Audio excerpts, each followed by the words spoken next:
Hello बच्चों, मैं आपका रवि सर बोल रहा हूं। बच्चों, आज हम प्रश्न संग्रह 4.1 में पहला सवाल हल करने जा रहे हैं। बच्चों, इस प्रश्न में जानकारी दी है। जानकारी क्या दी है? यहां दो त्रिभुज हैं और दोनों त्रिभुजों के मध्य समरूपता का चिन्ह है और यहां पर त्रिभुज एबीसी के तीनों भुजाओं का माप दिया है। AB की लंबाई 5.5 सेंटीमीटर है, BC की 6 सेंटीमीटर है और CA की लंबाई 4.5 सेंटीमीटर है। और क्या जानकारी दी है? BC/MN इस अनुपात का माप बराबर 5/4 है। तो हमें त्रिभुज ABC तथा त्रिभुज LMN की रचना करना है। अर्थात यहां पर हमें दो त्रिभुजों की रचना करनी है। तो अब इसे हम कैसे हल करेंगे? तो सर्वप्रथम हम समझें कि त्रिभुज में कुल 6 घटक होते हैं, जिनमें से 3 कोण होते हैं और 3 भुजाएं होती हैं। तो 3 कोण और 3 भुजाएं मिलकर 6 घटक होते हैं।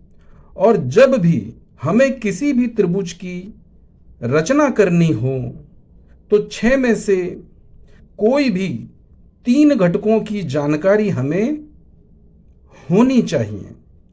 तो वो 3 घटक कोण भी हो सकते हैं, भुजा भी हो सकते हैं। तो यहां हम देखें हमें कितनी जानकारी मिली है त्रिभुज एबीसी में। यहां कोण का चिन्ह नहीं है, अर्थात यह भुजा है, यह भी भुजा है, यह भी भुजा है। तो त्रिभुज एबीसी की तीनों भुजाओं की लंबाई हमको दी गई है। जब त्रिभुज एबीसी में 3 भुजा की लंबाई दी है, यहां 3 भुजा की लंबाई दी है, कोण भी दिया जा सकता है, लेकिन इस प्रश्न में हमें 3 भुजा की लंबाई दी है। अर्थात हम त्रिभुज एबीसी की रचना कर सकते हैं। अब प्रश्न में हमें सबसे पहले जानकारी दी है त्रिभुज एबीसी समरूप त्रिभुज LMN। यहां पर 2 त्रिभुज समरूप हैं और यह समरूपता हमने पहले पाठ में सीखा है। अगर आप कुछ जानकारी हासिल करना चाहते हो तो मेरे पहले पाठ के समरूपता में वीडियोस देख सकते हैं और समझ सकते हैं। मैं इसी को दोहरा रहा हूं। यदि 2 त्रिभुज समरूप हैं और हमें भुजाओं की जानकारी दी है तो समरूप त्रिभुजों, कारण क्या होगा बच्चों? समरूप त्रिभुज के संगत भुजाएं समानुपात होती हैं। तो इतना बड़ा ना लिखें आप, छोटे में लिखें, समरूप त्रिभुजों की संगत भुजाएं। तो ये हम पिछली बार पढ़ चुके हैं। भुजाओं से संबंधित सूत्र कैसे बनाएंगे? यहां पर पहली 2 भुजा लेते हैं तो दूसरी तरफ भी पहली 2 भुजा लेंगे और भुजाओं को अनुपात में लिखते हैं, यानी पहली 2 भुजाओं का अनुपात पहली 2 भुजाओं से। तो पहली 2 भुजा AB और यहां पहली 2 भुजा LM, अर्थात AB/LM।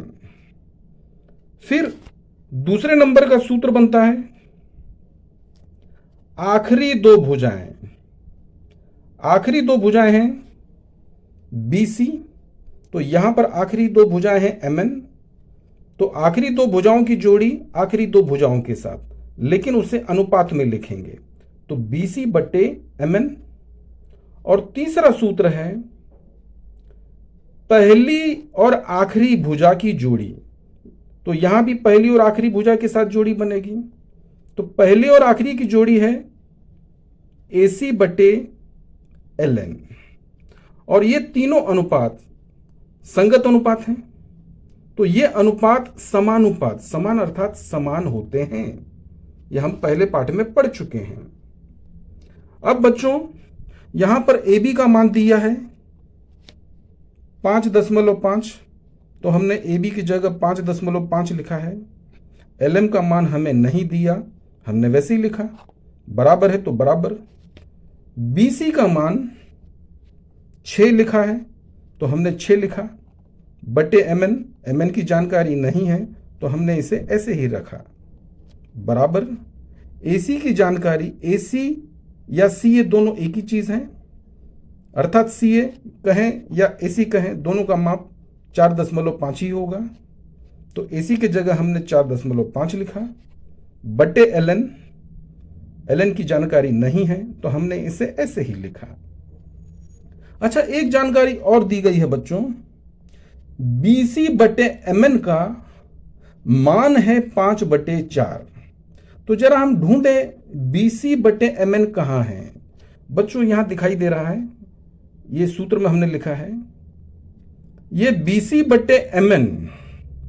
अच्छा, यहां कितने अनुपात दिए हैं? 3 अनुपात दिए हैं और तीनों अनुपात बराबर हैं, अर्थात इन तीनों अनुपात की वैल्यू एक जैसी होगी। परंतु प्रश्न में जानकारी किसकी दी है? BC बटे MN की वैल्यू है 5/4। तो हम जान चुके हैं BC बटे MN की वैल्यू 5/4 है, तो ये 5/4 AB बटे LM की भी वैल्यू होगी और ये 5/4 AC बटे LN की भी होगी। क्यों? क्योंकि ये सारे के सारे समान हैं। इसलिए हम इन तीनों अनुपात को समान मानते हैं और इन तीनों का मान, जैसे BC बटे MN का मान 5/4 है, तो इन सब का मान भी 5/4 होगा। अब इस समीकरण में हमें 4 अनुपात दिखाई दे रहे हैं। तो बच्चों एक उदाहरण देना चाहूंगा, अगर 4 व्यक्ति युद्ध करने आए तो उनसे युद्ध करने में थोड़ी तकलीफ होगी, तो बेहतर है, अच्छा है कि एक एक करके लड़ाई करें। अर्थात लड़ने के लिए 2 व्यक्तियों की जरूरत होती है, उदाहरण के तौर पर। तो यहां पर हमें 4 में से कोई भी 2 अनुपात चाहिए और उन दोनों अनुपातों में से भी एक अनुपात ऐसा चाहिए कि जिसमें अंश की भी वैल्यू मालूम हो और हर की भी वैल्यू मालूम हो। तो बच्चों हमें यहां दिखाई दे रहा है अंश अर्थात बटे के ऊपर, हर अर्थात बटे के नीचे। तो अंश की भी वैल्यू हमें मालूम है, हर की भी वैल्यू मालूम है, अर्थात ये अनुपात 4 में से ये अनुपात तो हमें लेना ही लेना है। अब बचे 3 अनुपात, आप नोट करेंगे, अंश दिया है तो हर नहीं दिया है, यहां भी अंश दिया है, हर नहीं दिया है, यहां भी अंश की वैल्यू दी है, हर की वैल्यू नहीं दी है। तो हम इन 4 में से कोई 2 अनुपात लेंगे। तो हमने एक अनुपात ये लिया, यहां पर लिखा, और अंश और हर जिसकी वैल्यू मालूम है इसे भी लिखा। अब बच्चों इसे तिर्यक गुणा करेंगे। तिर्यक गुणा ये कैलकुलेशन है, आप लोग कर लेंगे। तिर्यक गुणा करने और कैलकुलेशन करने पर आपको यहां पर LM की वैल्यू 4.4 सेंटीमीटर प्राप्त हो जाएगी। इसी प्रकार अब पिछली बार हमने ये अनुपात लिया था, अब हम इसी प्रकार कौन सा अनुपात लेंगे? दूसरा अनुपात 6/MN। लेकिन अंश और हर कौन था जिसकी वैल्यू हमको मालूम है? ये, अर्थात ये अंश भी मालूम है, हर भी मालूम है, इसे तो हमेशा लेना है। तो अब हम दोबारा वही प्रक्रिया करेंगे, क्योंकि ये प्रक्रिया हो चुकी है। अब दूसरी प्रक्रिया है 6/MN और अगला अनुपात है 5/4।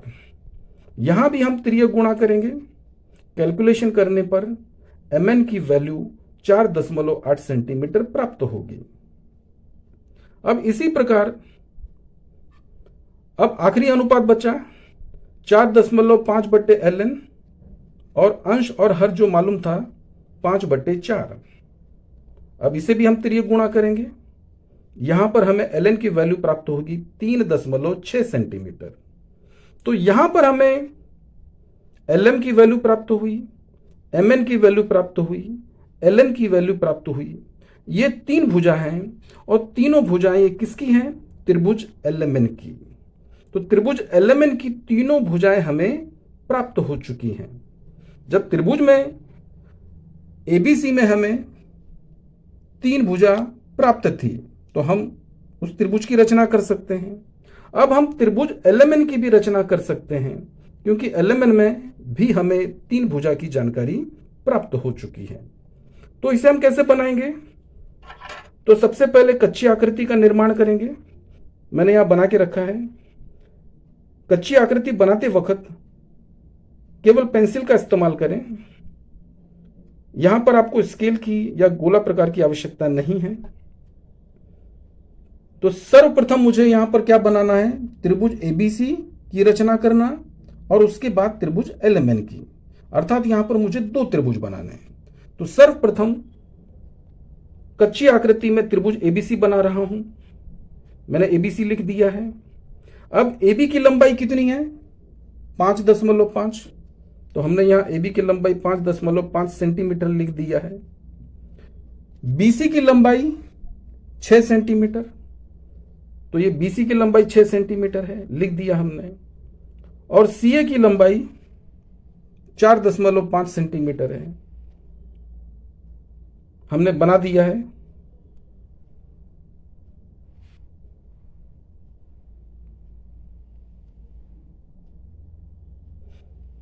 इसके आगे इस कच्ची आकृति के आधार पर अब हम पक्की आकृति बनाने जा रहे हैं।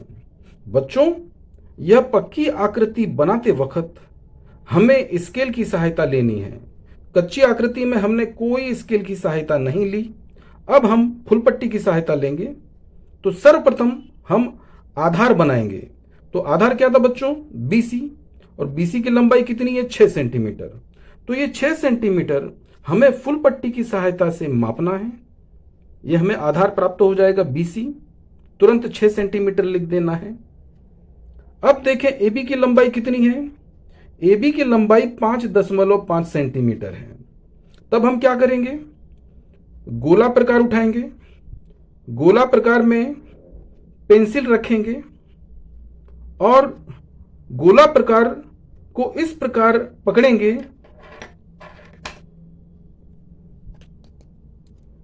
और स्केल से इस प्रकार मापेंगे कि गोला प्रकार की सहायता से भाला हम बिंदु B पे रखें और ये 5.5 का मापा हुआ पेंसिल से हम यहां चाप मारेंगे।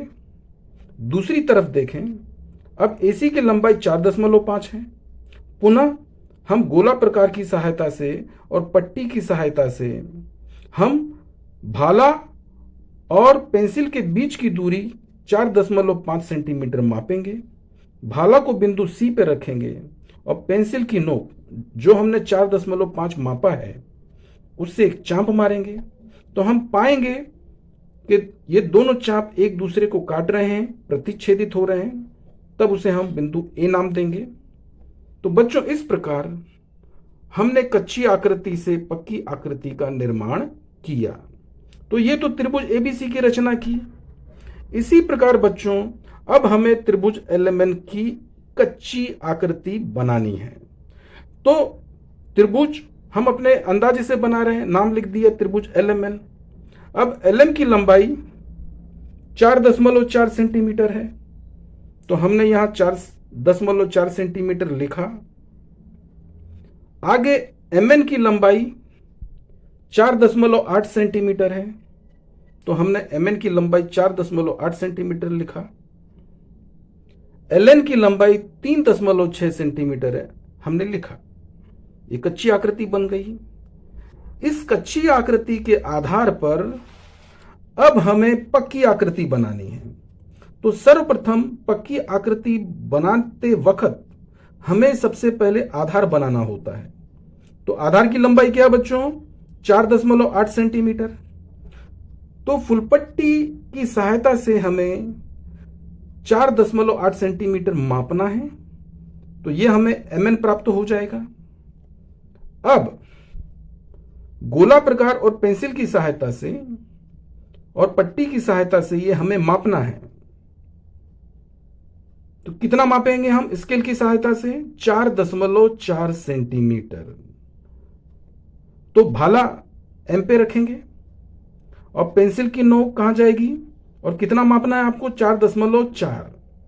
भाला एम पे रखेंगे, 4.4 सेंटीमीटर पर जो भी बिंदु आएगा उस बिंदु पर आपको एक चाप मारना है। और बच्चों, चाप कभी भी छोटा नहीं मारना, बड़ा मारना। क्यों? अगर आप छोटा चाप मारोगे तो प्रतिच्छेदन होने में थोड़ी प्रॉब्लम आती है। अब हमें ln की रचना करनी है। ln की लंबाई है 3.6 सेंटीमीटर। इसे भी हम गोला प्रकार की सहायता से और पट्टी की सहायता से 3.6 मापेंगे। भाला को n पे रखेंगे और पेंसिल की नोक जो हमने 3.6 तक मापी है, हम एक बड़ा चाप मारेंगे। इस प्रकार चाप मारेंगे कि LM और NL ये दोनों चाप एक दूसरे को प्रतिच्छेद करें और उस प्रतिच्छेदन पर हम बिंदु L लिखेंगे। और बच्चों, ये जो माप है ये हमें ज़रूर लिखना है। अगर माप नहीं लिखेंगे तो हमें नंबर कम मिलेंगे। तो बच्चों, इस प्रकार हमने पक्की आकृति त्रिभुज ABC का निर्माण किया और दूसरी पक्की आकृति त्रिभुज LMN का निर्माण किया, जो कि हमें प्रश्न में पूछा गया था। तो इस प्रकार यदि हमें रचना करने के लिए पूछा जाए तो इस प्रकार के सवालों या उदाहरणों से हम रचना कर सकते हैं। तो बच्चों, ये रचना की प्रैक्टिस आप बार बार कीजिए। अपने फेयर नोटबुक पे बनाइए इसकी आकृति और अपने 10वीं के ऑनलाइन ग्रुप में भेजिए। आप लोग अच्छी तरह से काम करिए, मेहनत से काम कीजिए। All the best. Thank you.